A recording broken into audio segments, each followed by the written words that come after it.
pela Ciência. Estamos começando, então, a nossa programação do IGM Fiocruz Bahia.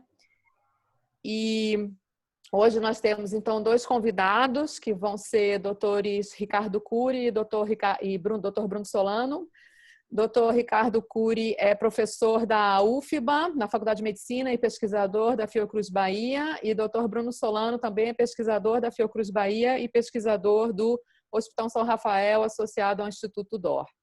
Então, nós vamos ter duas palestras, pequenas apresentações de cada um deles, uma sobre o laboratório diagnóstico que foi montado na Fiocruz Bahia para o diagnóstico da Covid-19, e a outra apresentação vai ser sobre as pesquisas com célula-tronco que o Dr. Bruno Solano está desenvolvendo também nas perspectivas da Covid-19. Eu queria basicamente, alertar vocês, né, ou chamar vocês para ver as iniciativas que a Fiocruz Bahia está fazendo em relação ao coronavírus. Então, nós temos uma página dedicada ao coronavírus, que é essa que está indicada aí na tela de vocês, coronavírus.bahia.fiocruz.br. E nessa página nós temos uma série de informações que estão sendo compiladas, né, sobre o coronavírus, as campanhas das quais a gente está participando, o nosso painel de monitoramento, a produção científica nessa área, boletins epidemiológicos, uma série de vídeos, cartazes, enfim, tudo que a gente está produzindo, a gente, Fiocruz Bahia, outras unidades Fiocruz ou a sociedade científica em geral, né? Todo o conteúdo que está sendo produzido para divulgação, para a gente ter acompanhamento e conhecimento do que está acontecendo na pandemia e tudo que a gente está enfrentando.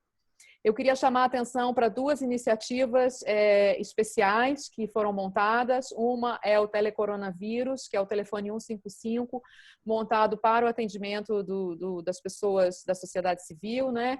Que conta com a colaboração de colegas da UFBA e da Fiocruz Bahia e da Secretaria de Saúde do Estado da Bahia, e que vem fazendo então uma série de atendimentos das pessoas suspeitas com dúvidas a respeito da Covid-19.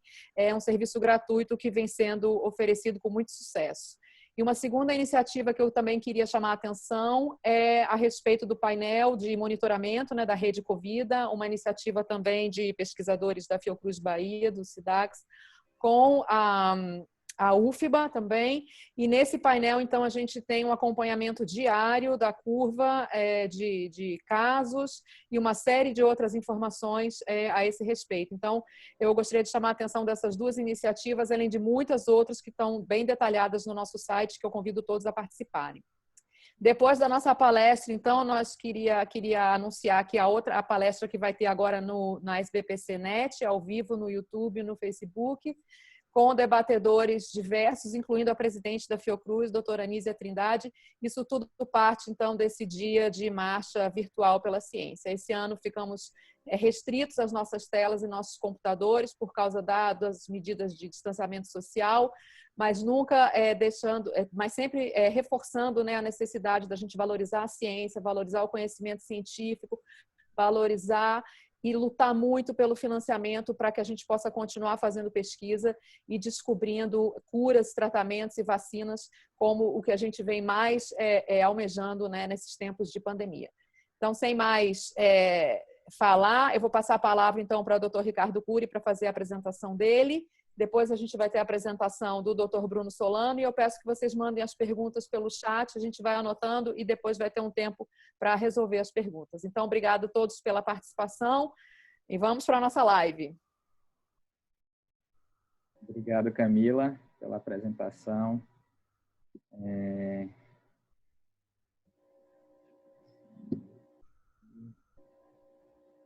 Obrigado pelo empenho também de realizar isso. Camila foi uma das grandes incentivadoras da realização aqui na Bahia, em Salvador, nos grupos de discussão entre os pesquisadores.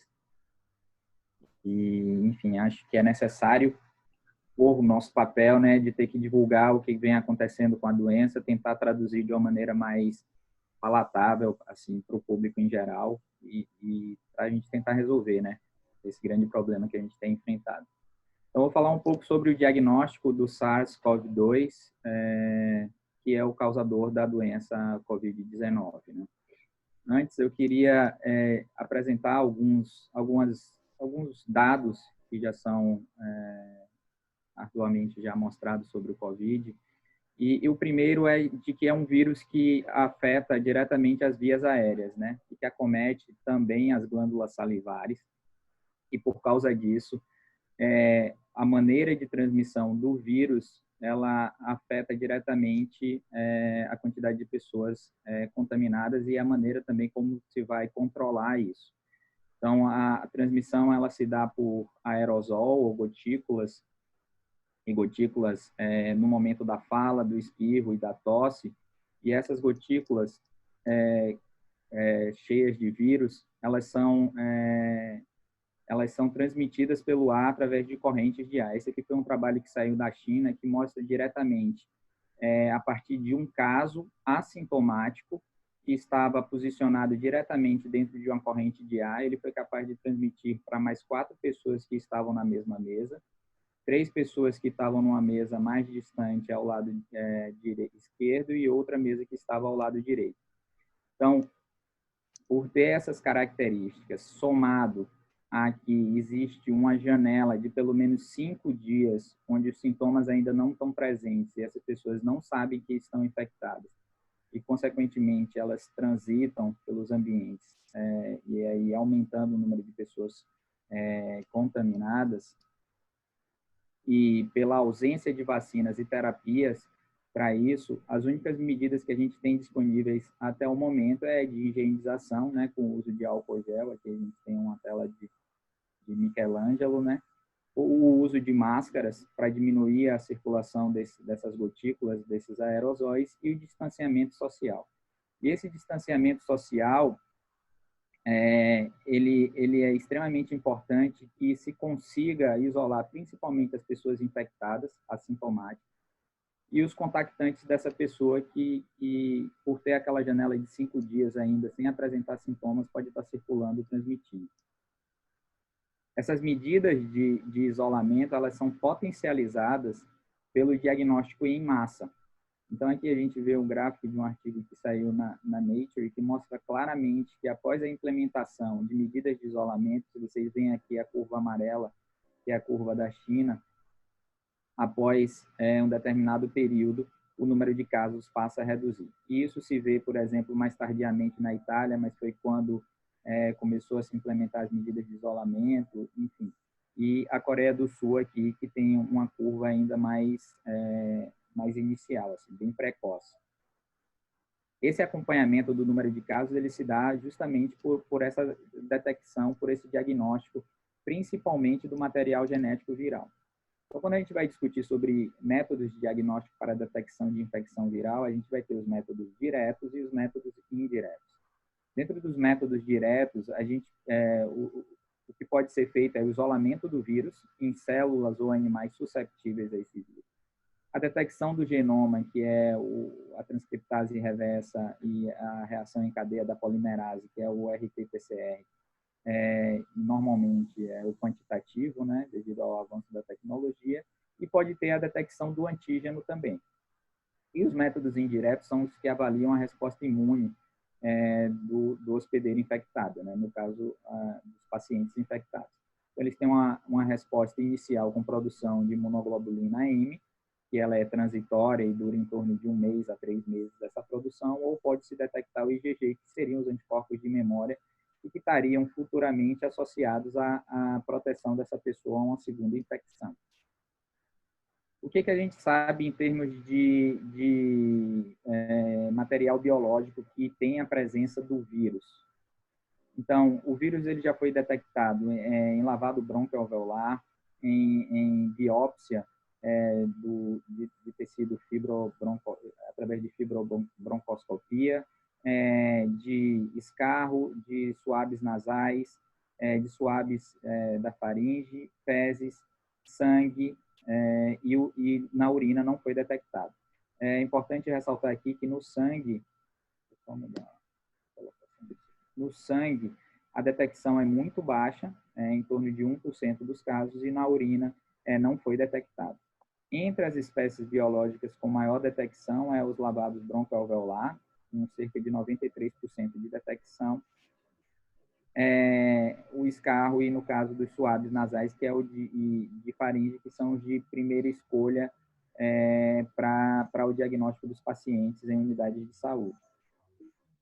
É importante destacar aqui também que, recentemente, tem um artigo de colaboradores americanos que participam aqui do IgM também, que mostram que tem a detecção também na saliva. Qual o tempo de detecção desses vírus nessas espécies, né? No caso do suave nasal, suave da garganta, é de em torno de 8 a 10 dias, tá? Após esses dias, a detecção começa a se tornar indetectável o vírus nessas espécies biológicas. E para a detecção de anticorpo, os anticorpos eles começam a ser detectados a partir do 5º, 7º dia, tendo uma detecção ótima a partir do 11º dia. Tá? Aqui a gente tem a observação de IgG, a partir do 8º, 14º dia, aumentando o sinal no 15º em diante e se mantendo. E a gente tem a detecção de IgM aqui. Quando a gente compara casos graves e não graves, a gente percebe uma diferença, onde os casos graves têm uma maior detecção de IgG. Aqui tem um resumo muito interessante que saiu ontem no JAMA, onde mostra a detecção dessas espécies biológicas para o material genético através de PCR e para os anticorpos também. Então, a gente pode observar que suave nasal, isolamento do trato respiratório tem uma curva mais curta aqui, mas todos são detectados antes da fase sintomática. Lavado broncoalveolar também e fezes. Inclusive, eles têm uma detecção hoje que fica mais clara, que pode ir até a 6ª semana, a depender da espécie biológica que está sendo avaliada. Para a detecção de IgM e IgG, que são essas linhas pontilhadas aqui em roxo e em verde, a gente observa que o IgM ele tem uma queda a partir da 6ª semana, né, já se tornando normalmente indetectável, e o IgG ele permanece pelo menos até a 6ª semana. Eu acho que os últimos trabalhos eles conseguiram avaliar até a 7ª semana, o que é esperado é pelo menos 1 ano, mas o ideal, pensando nas perspectivas pós-pandemia ou pós-epidemia local, é de que a manutenção desses níveis de IgG pode levar a essa proteção de rebanho. Então, o que é que a gente sabe em termos de característica do diagnóstico molecular, que seria o PCR, detecção do material genético do vírus, e sorológico? O molecular ele é extremamente importante para as medidas de isolamento mais eficazes, né, de realmente retirar as pessoas que estão infectadas de circulação e identificar a presença do vírus no paciente e confirmar o diagnóstico e partir para medidas de terapia talvez mais rígidas, e também determinar a eliminação do vírus. Essa pessoa, pós infecção e pós cura clínica, ela poder retornar às atividades sociais. E o sorológico ele é extremamente importante para identificar essa prevalência na população e determinar se já existe imunidade de rebanho ou não, e o desenvolvimento de uma resposta imune, levando a essa eventual proteção, que isso seria um possível passaporte imunológico. Entre essa discussão de passaporte imunológico, é importante entender que, primeiro, o Covid-19 ele não é evitável como vacina, e a inoculação deve vir inteiramente de uma infecção anterior. Então, estimular isso pode ser perigoso. Existem conflitos éticos e morais ao redor disso. O programa provavelmente se aplicaria mais amplamente do que apenas a um punhado de profissões ou atividades selecionadas. Então, aqui há um paralelo, por exemplo, em relação à exigência de febre amarela, por exemplo, que é determinada a algumas pessoas, ou acompanhamento de conversão para tuberculose. E aí, ainda dentro dessa discussão sobre passaporte imunológico através do diagnóstico, isso gera privilégios condicionados que podem incluir uma gama maior de liberdades, né, e oportunidades civis fundamentais, como liberdade de associação, culto, trabalho, educação e viagens. Quais são as limitações de implementação desse diagnóstico do Covid-19 no Brasil? O alto custo, dificuldades na aquisição de insumos, inclusive na implementação do laboratório do Instituto, a gente está tendo dificuldades quanto a isso. A ausência de laboratórios preparados suficientes, então mesmo que a gente tenha insumos suficientes e que se tenha os protocolos definidos, às vezes não tem as estruturas, não tem os equipamentos apropriados para isso. Lembrando que é uma doença transmitida por aerosol, por gotículas, então isso facilita muito a possibilidade de contaminação na execução da tarefa. Falta de pessoal treinado, né, complexidade da execução de um teste diagnóstico molecular, que pode levar até 3 dias a realização, a depender de como está estruturado, e variação na sensibilidade e especificidade dos testes, e isso pode implicar em mudanças na estratégia. Então, para resolver parte disso, a Anvisa tem liberado números altos de testes sorológicos e moleculares. Então, os testes sorológicos numa quantidade ainda maior do que os testes moleculares. E é importante perceber que existem diferenças na sensibilidade e especificidade. Então, como eu disse, o teste molecular ele é muito mais complexo e requer muito mais cuidado na execução, mas, por outro lado, a sensibilidade e especificidade de diversas marcas de teste são relativamente altas e trazem um bom resultado.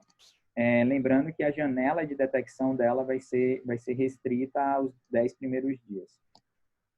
Por outro lado, para os testes sorológicos, no caso de ELISA e nos testes rápidos, é importante estar atento a essa sensibilidade e especificidade. Normalmente, a ELISA ela vai ter uma alta sensibilidade, uma alta especificidade, mas os testes rápidos, que é os que estão sendo usados em larga escala e que estão sendo mais aprovados, a sensibilidade dele é baixa. E o que significa isso? Significa que existe uma dificuldade em encontrar os positivos. Uma vez que o teste dá positivo, significa que você pode confiar, porque a especificidade é alta, mas a sensibilidade é baixa. Então, tem uma gama de pacientes positivos que não estão sendo detectados, e em termos de saúde pública, isso pode ser um complicador, inclusive do ponto de vista de alto custo para tentar implementar a técnica, mas, consequentemente, com pouco retorno. Existe uma rede coordenada pelo SIDAX, e essa rede chamada de Covid, e Camila apresentou o dashboard, ela também participa diretamente na liberação de recomendações e notas para diversas áreas, e uma das áreas é a área de diagnóstico, que está sendo coordenada pelo professor Manuel Barral. Então, entre as recomendações para a parte de diagnóstico, que eu faço parte, a gente coloca que é necessário expandir a realização de testes de detecção viral e estratégias de limitação de propagação do vírus para a identificação precoce dos infectados, período após a primeira onda da epidemia. É necessário desenvolver teste sorológico confiável para monitorar o desenvolvimento dessa resposta imune.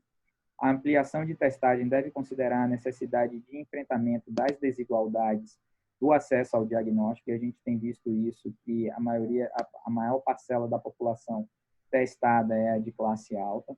Assegurar a transparência de informações sobre o perfil dos testados, infectados, hospitalizados e óbitos, de modo a contribuir para a compreensão da epidemia e enfrentamento das desigualdades, e é preciso combinar o aumento no número de testes de diagnóstico com a manutenção das estratégias de distanciamento social. Então, por toda essa necessidade e complexidade, pela estrutura implementada já ao longo dos anos aqui no IGM, eu posso dizer que todos os pesquisadores, de alguma forma, contribuíram e apoiaram a decisão do Instituto em implementar esse laboratório de diagnóstico para dar apoio à rede de diagnóstico do Brasil, que é através dos LACENs, dos laboratórios centrais.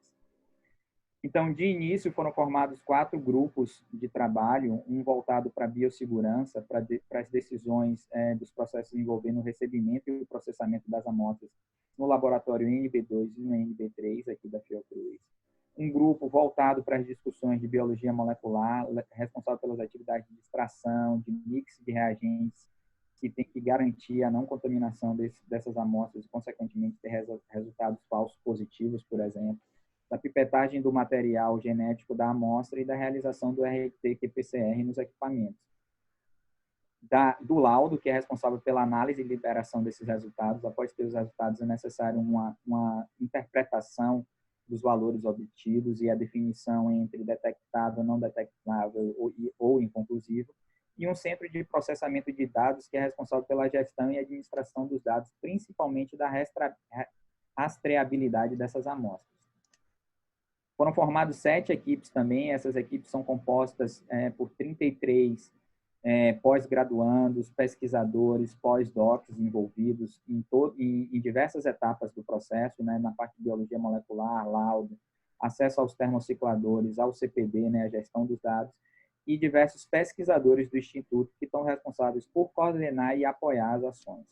Esses os que estão mais diretamente relacionados. Então, dentro da área do Instituto, existe aqui o NB2, que é isolado para o processamento das amostras de extração, a sala de registro, que é onde a gente salva todos os dados relacionados à execução dos experimentos, uma sala de mix isolada da sala de pipetagem de RNA e os equipamentos distribuídos pelo centro. Então, aqui a gente tem uma foto aproximada da área do NB2, agora a gente está implementando o uso da área do NB3, e aqui é a área que está sendo utilizada para guardar o material e o CPD. Então, essa área tem essa visualização, né? Aqui a gente tem os computadores, impressoras de etiquetas, a parte de armazenamento dos insumos, do material de trabalho nessa área. Os EPIs que são utilizados, que são esses macacões de barreira biológica, máscaras, PFF2, que é extremamente importante para evitar a infecção dos participantes, né, dos técnicos envolvidos, o uso de luva descartável. Aqui a gente tem fotos do NB2, essa área onde aqui ainda tinha presente 3 cabines biológicas de nível 3. Aqui a gente tem uma foto aproximada dessas cabines. Essa aqui é a terceira cabine um pouco menor. A gente tem 3 extratores funcionando no momento, mas tem previsões já imediatas de ampliação dessa capacidade de extração e freezers para o armazenamento dessas amostras. Dentro da outra estrutura que é distante dessa área de processamento de amostras, a gente tem a área de preparação dos reagentes, né, para garantir que não tenha problema de contaminação com material genético viral, então ela é completamente isolada, e aqui a gente tem uma área onde a gente pipeta esse material genético. Essa é a configuração da área, são 2 freezers menos 20, uma capela de fluxo laminar para garantir a proteção desses reagentes, e aqui é a área onde a gente pipeta o material genético livre do risco de infecção. Então, como perspectiva, a gente está esperando, aguardando a chegada dos insumos para a próxima semana. Vamos finalizar o treinamento de todas as equipes, já tem algumas equipes já treinadas, e pretendendo iniciar a testagem no final de maio de 2020. É isso. Obrigado.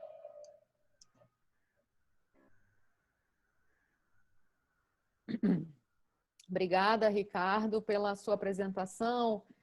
Eu queria reforçar, então, para nosso público, né, que essa estratégia da Fiocruz Bahia de começar a fazer o diagnóstico da Covid-19 foi uma estratégia traçada pela Fiocruz do Brasil, né, pela presidência, em consonância com o Conselho Deliberativo, para essa necessidade de apoiar os laboratórios centrais, os laboratórios de referência. Então, na questão da Covid-19, todos os pacientes suspeitos têm que ser diagnosticados pelo teste molecular, né, o teste ouro, e esse teste molecular tem que ser feito em locais capacitados, como o que o Dr. Ricardo mostrou aí, com essa estrutura de equipamentos e conhecimento técnico-científico. Isso é feito nos laboratórios centrais, estaduais ou laboratórios particulares habilitados. E a Fiocruz, então, fez um esforço para acompanhar essa empreita, né, de aumentar o número de testes diagnósticos, e por isso essa nossa estrutura, então, na Fiocruz Bahia para auxiliar nesse diagnóstico molecular. E como vocês puderam ver na apresentação do Dr. Ricardo, realmente é um esforço muito grande, né? Tanto intelectual, de desenho, de uma série de documentos, protocolos e procedimentos, mas também um esforço muito grande físico, né? De montar estruturas, transferir equipamentos e colocar tudo em ordem. E eu queria só finalizar assim, rapidamente, antes do Dr. Bruno, para ressaltar que muitas vezes a gente ouve essa dificuldade de aumentar o número de testes, etc., mas o que nós temos enfrentado, isso é a realidade para o Brasil e acredito para o mundo, né, é que a produção dos insumos para os testes moleculares ela está muito aquém da necessidade de compra ou de uso, né, pelo mundo todo. Então, nós estamos enfrentando filas para recebimento de insumos, de reagentes, e isso é o que realmente tem dificultado demais tanto a nossa atuação quanto de outras unidades da Fiocruz. Então, realmente, essa questão de reagentes, de disponibilidade de reagentes no mercado, está muito difícil e isso acho que é o maior problema agora de todos. Então, vamos passar para o Dr. Bruno e depois nós repassamos então para as perguntas. De novo, quem quiser fazer perguntas, manda pelo chat, que a gente vai utilizar isso daí para ver sobre o que vocês querem saber mais, etc. Tá bom? Então, obrigada, Ricardo. Bruno, se assume, por favor. Sim. Deixa eu ver se eu consigo compartilhar minha tela aqui.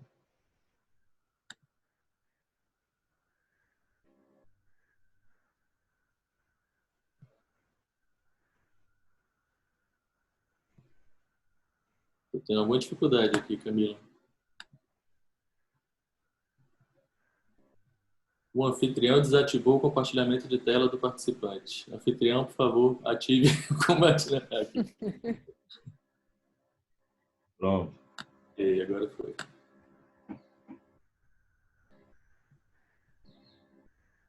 O anfitrião, você desativou de novo? Aí agora ativo. Deixa eu verificar aqui. Enquanto eles estão resolvendo esse problema técnico, né, a gente está vendo aqui comentários no chat, a questão da área de biotecnologia no Brasil, né? Então, acho que vocês devem ter visto também nas notícias, grupos de São Paulo, do interior de São Paulo, produzindo os insumos, né, as enzimas que a gente precisa. Então, para o teste de PCR em tempo real, que é o teste molecular que o Dr. Ricardo falou, a gente precisa de reagentes e tem alguns grupos no Brasil que estão produzindo esses reagentes, mas isso não é na escala que a gente precisa. A gente pode voltar a falar nisso daqui a pouco, depois da apresentação do Dr. Bruno. Ok, todos estão vendo? Funcionou, então. Bom dia a todos, obrigado por terem vindo, obrigado pelo convite. Eu preparei, na verdade, essa apresentação com a linguagem mais acessível possível, né? Considerando que a gente está falando da marcha pela ciência e pela importância de divulgar a ciência, as iniciativas para toda a população. E aí a gente vai falar um pouco sobre essa iniciativa de terapia celular no tratamento da Covid-19, que está sendo viabilizada através dessa parceria entre o IGM, a Fiocruz e o Instituto DO, de Pesquisa e Ensino. Bom, deixa eu tirar isso aqui. Ok. Então, a gente sabe que no cenário atual a gente tem uma pandemia de Covid-19 pela rápida disseminação global desse novo coronavírus. Tem ocorrido colapso do sistema de saúde, morte de milhares de pessoas devido ao comprometimento grave da função respiratória e, portanto, há uma demanda urgente pelo desenvolvimento de novas abordagens terapêuticas, principalmente para as formas moderadas a graves da Covid-19, né? Com especial atenção à pneumonia associada à insuficiência respiratória aguda. Eu sempre, na verdade, gosto de ver os comentários, né? Quando eu vi a divulgação dessa palestra, e tinha um comentário que falava assim: tudo que se falar sobre tratamento é pura experimentação. E é verdade. Na verdade, a gente tem um rol enorme de opções terapêuticas, mas falta evidências para a gente dar suporte à utilização de uma ou de outra, né? As evidências estão começando a surgir agora e a gente sabe muito pouco. Então, a pergunta é se existe espaço para as terapias celulares no rol de opções terapêuticas para a Covid-19.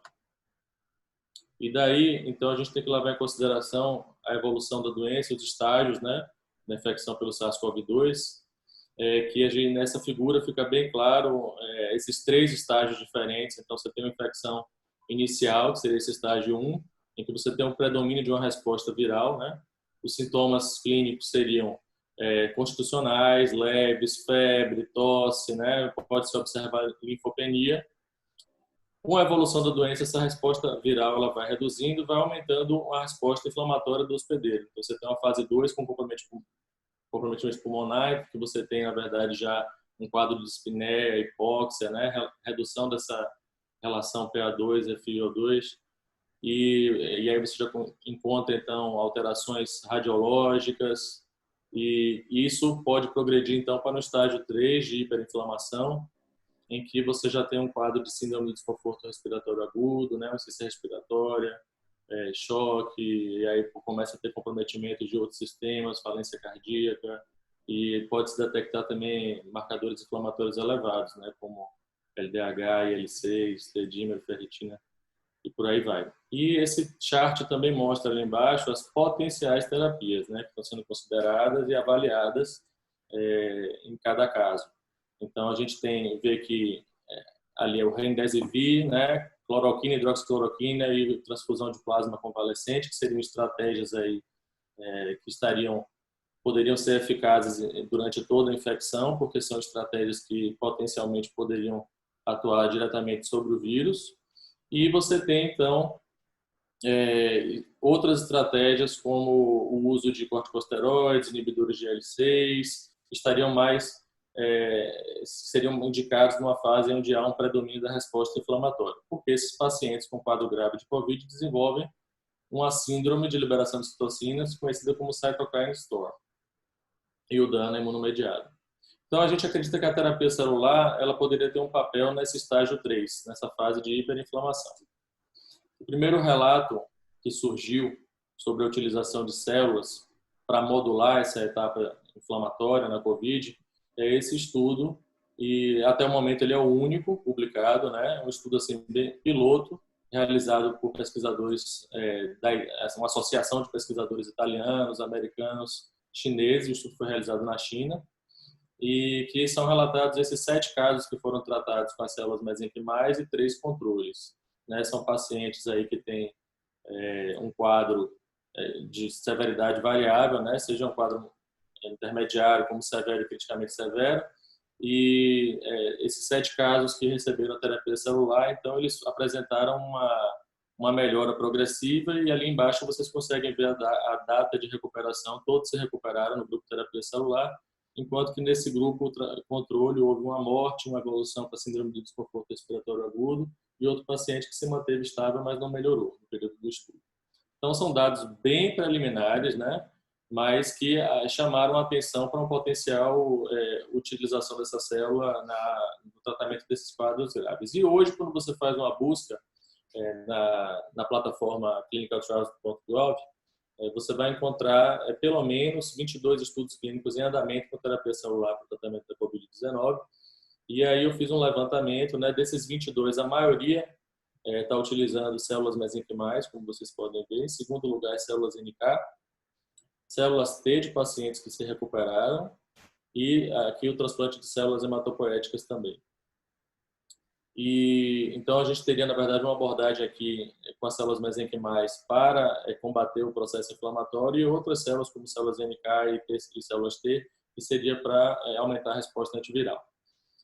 Quando a gente vai olhar dentro desse grupo de estudos com células mesenquimais, existem várias fontes diferentes dessas células mesenquimais. Então, a maioria está usando células mesenquimais do cordão umbilical, mas também tem estudos que não especificam a origem das células, tem tecido adiposo, polpa dentária, e tem um estudo com exossomos, ou seja, as vesículas extracelulares que essas células produzem e liberam. Só para a gente esclarecer o que são essas células mesenquimais, a gente está vendo aqui uma imagem de contraste de fase de microscopia mostrando o aspecto dessas células, e elas podem ser obtidas de vários tecidos, né? Então, da medula óssea, tecido adiposo, tecido do cordão umbilical, ou mesmo da polpa dentária. Essas células são enviadas para o laboratório e cultivadas, expandidas, né? Estimuladas a proliferar durante tempos indeterminados, até você ter a quantidade de células suficiente para um tratamento. E células mesenquimais, a sigla é MSC, e do inglês é Mesenchymal Stem Cells, ou seja, célula-tronco mesenquimal, que seria o primeiro termo que foi utilizado, mas isso vem caindo por terra, esse conceito dessa célula ser uma célula-tronco ou não. E hoje é mais utilizado, então, o termo células mesenquimais estromais, ou até células medicinais sinalizadoras, que é o termo na verdade, o descobridor das células mesenquimais recentemente sugeriu que fosse utilizado, porque, na verdade, a função que essas células exercem no organismo é secretória. Então, elas têm uma capacidade de interagir com o microambiente, de receber informações do microambiente, de tecidos lesionados, de inflamação, e então liberar uma série de moléculas que vão combater aquele processo e estimular a regeneração. Um ponto interessante é que as células mesenquimais, quando são injetadas por via endovenosa, periférica mesmo, elas, aqui nesse gráfico A que vocês estão vendo aqui, a gente está vendo que elas se acumulam preferencialmente nos pulmões. Isso aqui você está vendo num ratinho que não tem nenhuma lesão. Então, no indivíduo sem lesão, essas células já têm uma predileção para migrar para os pulmões e ficam ali no indivíduo sem lesão por 24 horas e depois isso desaparece. No indivíduo com lesão, elas permanecem por muito mais tempo, como vocês estão vendo aqui, elas se acumulam mais, então elas são recrutadas para os pulmões e a gente está vendo aqui essa migração preferencial e um aumento da permanência dessas células, no caso de situações de lesão. As células mesenquimais, como eu vinha falando, elas têm esses efeitos tróficos, imunomoduladores, né? Então, todos esse conjunto de moléculas que elas secretam, o secretoma dessas células, ela faz imunomodulação, então ela vai atuar sobre as diversas células aqui do sistema imune. Ela também inibe a apoptose, ou seja, a morte celular. Ela estimula o processo de regeneração, tem uma ação antifibrose. Então, por essas razões é que elas vêm sendo aplicadas em uma série de doenças. Um exemplo assim de bastante sucesso é a doença do enxerto bresto hospedeiro, em que o paciente recebeu um transplante de medula óssea alogênico, né, de um doador, e que ele apresenta uma inflamação persistente, né, por conta de dano imunomediado de uma rejeição crônica ou aguda. E isso é tratado com imunossupressores, corticoide. Nos casos em que não há uma resposta, tem sido feito o uso de células mesenquimais com um certo grau de sucesso. Elas conseguem, mesmo nos casos resistentes, induzir alguma resposta e melhora. Então, está aqui mais fatores que essas células secretam. Elas liberam também essas vesículas extracelulares. Isso vai ser importante porque eu vou falar mais adiante. Então, boa parte dos efeitos que elas exercem é mediado por essas vesículas que são liberadas. Elas também transferem mitocôndria para as células. Então, tem uma série de efeitos de mecanismos já descritos. Então, o Brasil tem uma legislação específica para a execução de ensaios clínicos e registro de produtos com terapias avançadas, que isso é regulamentado pela Anvisa. E a Anvisa, levando em conta a particularidade da pandemia e o potencial que esse tipo de terapia tem para salvar vidas, ela incluiu, então, uma nota técnica esse ano, facilitando, desburocratizando, de certo modo, esse tipo de tratamento. Então, a gente conseguiu um fluxo mais rápido, fast track, para conseguir aprovação para utilização em hospitais, né, e como uso compassível em pesquisa.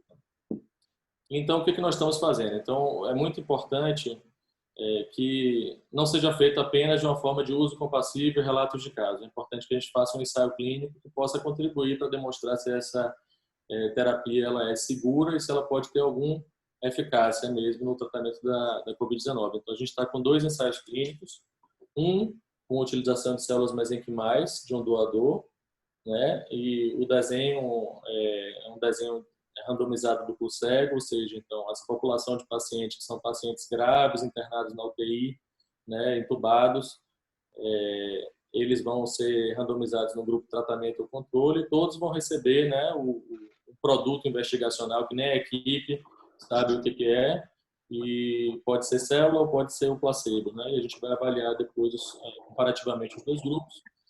E também o ensaio clínico com as vesículas extracelulares das células mesenquimais, ou seja, a gente está não injetando as células, mas sim o produto que é liberado por essas células durante o cultivo.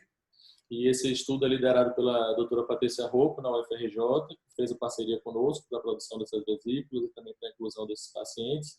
E está envolvendo 2 hospitais, então o São Rafael, aqui em Salvador, que é parte da Rede Dó, e o Copa Dó, no Rio de Janeiro. O que nós avaliaremos? Então, o desfecho primário é a mortalidade na UTI e hospitalar, né? A gente quer ver se essa terapia é capaz de reduzir a mortalidade. O tempo de internação também, dias livres de ventilação mecânica. Então, será que a gente consegue reduzir a necessidade de suporte ventilatório? Outros parâmetros como a relação PO2-FiO2, incidência de infecções secundárias. Muito importante relatar a incidência de eventos adversos, ou seja, determinar se essa terapia é segura, no caso da Covid-19. E a modulação de mediadores de resposta inflamatória, tanto séricos quanto celulares também. Como considerações finais, eu queria colocar que a terapia celular se demonstra promissora no tratamento de casos graves. Os resultados até o momento, no entanto, são preliminares e os estudos não permitem confirmar a eficácia. E esse ponto é um ponto muito importante, porque sempre que essas coisas têm caído na mídia, a gente não controla muito até onde elas podem chegar, e isso é um posicionamento de todas as sociedades de terapia celular, seja internacionais, seja brasileira também, que o uso comercial disseminado não deve ser realizado, por se tratar de um procedimento experimental. Então, tanto a gente não deve indicar esse tipo de terapia fora de protocolo de pesquisa clínica, quanto também esse tipo de terapia não pode ser feito comercialmente e cobrado por isso. E a nossa capacidade de resposta, ela é decorrente do investimento em ciência, né? Então, assim, a gente só está pronto para fazer um estudo como esse, porque a gente começou a pesquisar essas células há muitos anos atrás. Então, a gente tem essa capacidade de resposta porque o Brasil investiu em ciência e a gente espera que isso possa continuar ocorrendo. Então, obrigado. Obrigada, doutor Bruno, pela apresentação. Então, eu acho que a gente precisava reforçar isso, né? Quer dizer, tanto a questão da nossa capacidade de responder ao diagnóstico, de montar a nossa estrutura, tanto na Fiocruz Bahia, como também até no Hospital São Rafael, onde o doutor Bruno também atua, também tem uma iniciativa de diagnóstico lá. Então, essa capacidade toda só foi capilarizada nas unidades da Fiocruz porque a gente tem esse conhecimento acumulado, né, ao longo dos anos. A gente forma pessoas o tempo todo nos nossos cursos de pós-graduação, forma cientistas, forma profissionais de saúde. Então, é por isso que a gente consegue rapidamente mobilizar estruturas, mobilizar equipamentos, mobilizar pessoal para construir tanto iniciativas práticas, como a do diagnóstico que a gente descreveu aqui para vocês, como também iniciativas de pesquisa, né? Esse conhecimento acumulado que a gente tem, que é o nosso maior patrimônio. E por isso essa capacidade de responder rapidamente. Mas, ao mesmo tempo, a gente fica pensando, né, para o futuro, como é que vai ser? Se a gente agora, na Covid-19, já está enfrentando uma série de dificuldades por causa do desabastecimento e investimento em ciência, que a gente vem acompanhando nos últimos anos, isso está a gente notando rapidamente uma demora maior, como é que isso vai ser no futuro, né? Se o investimento for cada vez menor, como a gente está vendo agora, nas próximas pandemias ou epidemias ou problemas de saúde pública que a gente tem no nosso dia a dia, né, as doenças negligenciadas, como é que a gente vai enfrentar isso melhor, com mais eficiência, com respostas, se a gente não tem esse respaldo ou esse investimento que é tão necessário. Então, eu queria ouvir um pouco também dos nossos colegas Ricardo e Bruno, como é que eles pensam um pouco sobre isso, né? Quer dizer, nesse dia importante de militância pela ciência, como é que vocês enxergam isso também para o nosso futuro, como cidadãos e cientistas?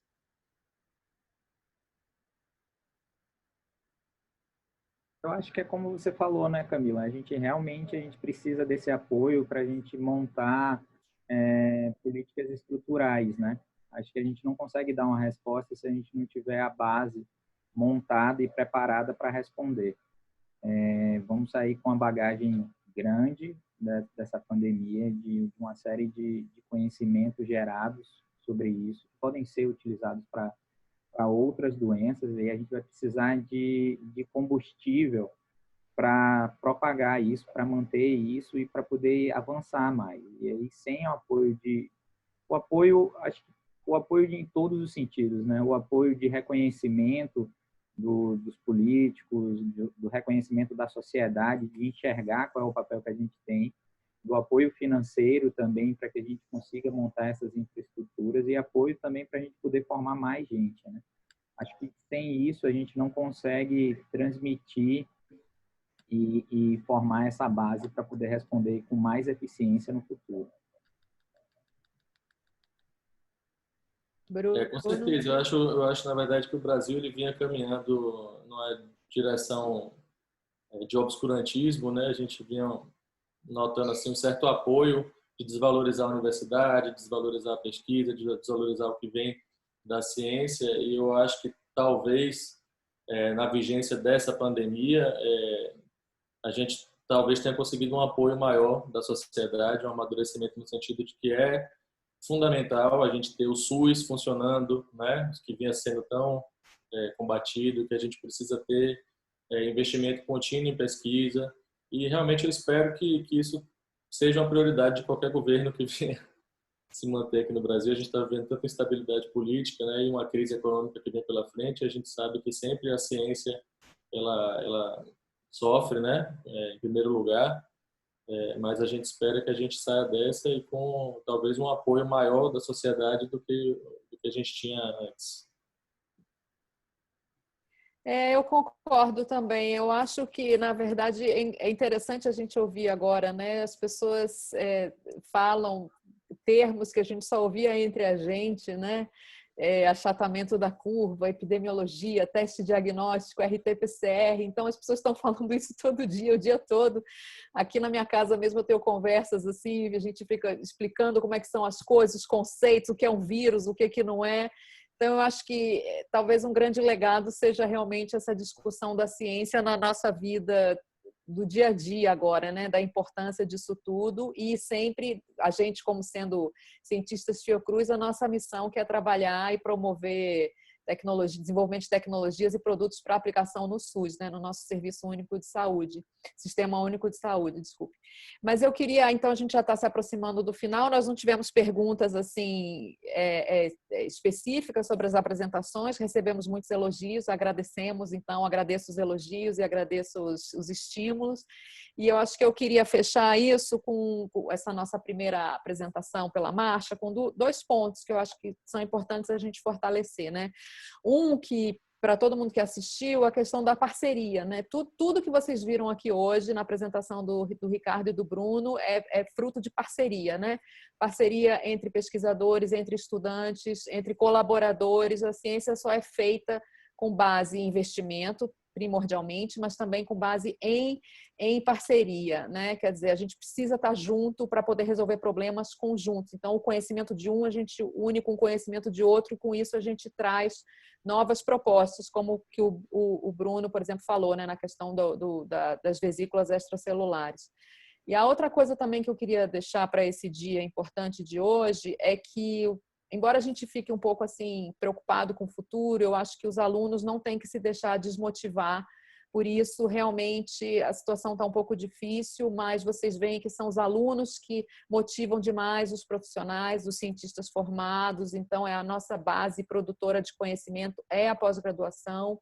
E é com a pós-graduação que a gente conta muito também com entusiasmo para resolver muitos problemas que a gente às vezes não sabe como. Então, vocês viram no nosso laboratório diagnóstico a quantidade de voluntários que a gente teve, de alunos querendo participar, nos estudos clínicos, né, a participação dessa juventude. Então, eu queria reforçar que sem os alunos a gente não estaria onde a gente está, e que no Brasil, especificamente, o aluno de iniciação científica, o aluno de mestrado, o aluno de doutorado e depois o cientista já profissional, pós-doutor, realmente são essenciais. Então, não desanimem, juntem-se a nós e lutem com a gente. Espero que todos vão depois lá para o Twitter para participar dos tuitaços com as hashtags Pacto pela Vida, com CT grande, para a gente poder marcar a nossa presença nesse dia. Queria agradecer a presença de todos os nossos participantes, os nossos palestrantes, agradecer o IGM e a nossa assessoria de comunicação por ter preparado os cartazes para divulgação, e o nosso host, Rodrigo Mota, por ter organizado essa sala e permitido que a gente coordenasse tudo ao mesmo tempo em diferentes locais do Brasil e na mesma hora. Então, obrigada a todos, bom dia. Tem uma pergunta, vamos doutora. Valorizar. Opa! Vamos. Tem uma pergunta. Vamos. Não vi. A doutora Clarissa. Pode falar. Em relação ao lavado broscomp, como é? Do transbro. Está aqui a pergunta aqui. Em relação ao lavado transbrônquico, só gostaria de salientar que não é coletado com frequência pela quantidade de aerossóis gerados pelo procedimento. Certo. Então, só fazer uma correção sobre isso, né? Acho que é isso que ela está pedindo. E aqui alguém perguntou sobre o início do ensaio clínico e Bruno respondeu, já que o ensaio está esperando a aprovação da CONEP, né, que é a entidade nacional de aprovação de estudos clínicos, né, a entidade que avalia as questões éticas, para o ensaio começar. Acho que era isso. Em Mila, 10 minutos a gente tem, então, nossa... Oi? posso fazer um comentário aí sobre essa pergunta de Clarissa?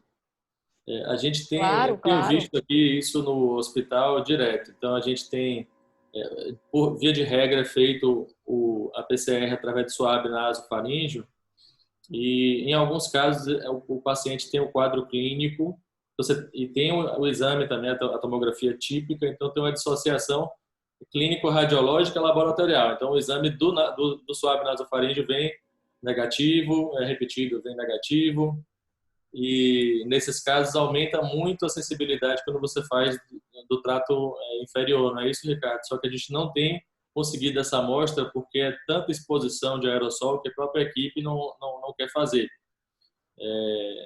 Então isso tem sido um desafio, assim, explicar que apesar de ter alta sensibilidade, a PCR, o vírus tem que estar presente na amostra. Às vezes a coleta não é feita adequadamente, ou então já está numa fase da doença em que você não vai encontrar mais na nasofaringe. Então, isso tem gerado um pouco de ansiedade, porque há esses casos em que a gente não concorda, a PCR do swab nasofaringe e o resto. É isso.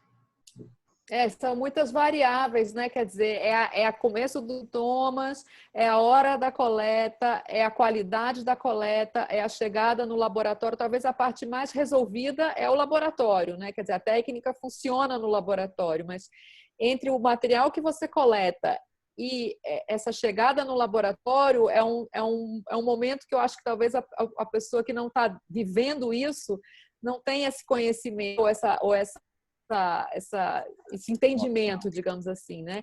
E aí fica sempre essa expectativa, mas o teste molecular é o teste ouro, como é que ele dá negativo? Eu não entendo se eu estou com sintomas, etc., né? Acho que é um pouco isso.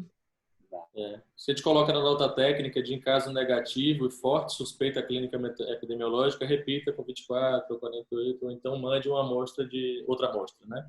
De trato respiratório inferior. Exatamente. Uma pessoa perguntou se o protocolo de biossegurança do nosso laboratório diagnóstico está disponível. Não, ele não está disponível. A gente pode talvez conversar num outro momento sobre isso, mas isso foi desenhado para funcionamento desse laboratório especificamente, né? Isso não são documentos que estão publicizados até o momento, por enquanto, porque ele é muito específico para o nosso laboratório. Uma outra pessoa levantou a mão, mas a gente só está recebendo... Tem orientações públicas de outros... a gente não cria, né?